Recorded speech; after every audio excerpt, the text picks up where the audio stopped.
周姑娘啊，我有個親戚啊，佢個仔仔係中度智障嘅，今年6歲，啱啱用投資移民嘅身份咧，全家移民咗嚟香港啊。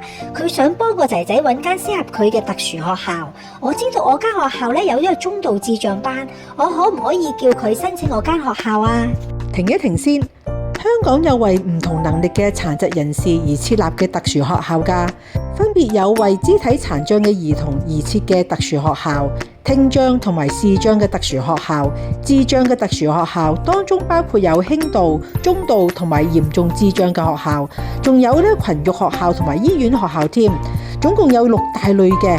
而全香港目前有62間呢啲個政府資助嘅特殊學校，都係採用呢個小班教育嘅。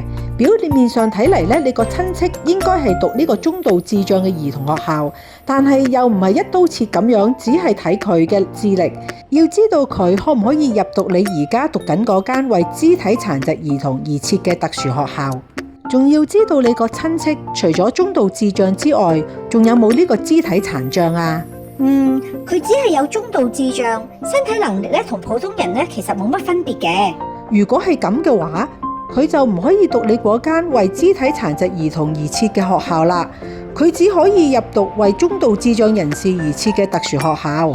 點解嘅？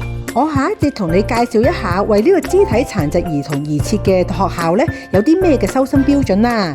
好啊，我都好有興趣知道啊！我讀咗自己間學校咁耐，學校裏面咧一直都有呢個中度智障班，所以我以為佢可以入讀我間學校。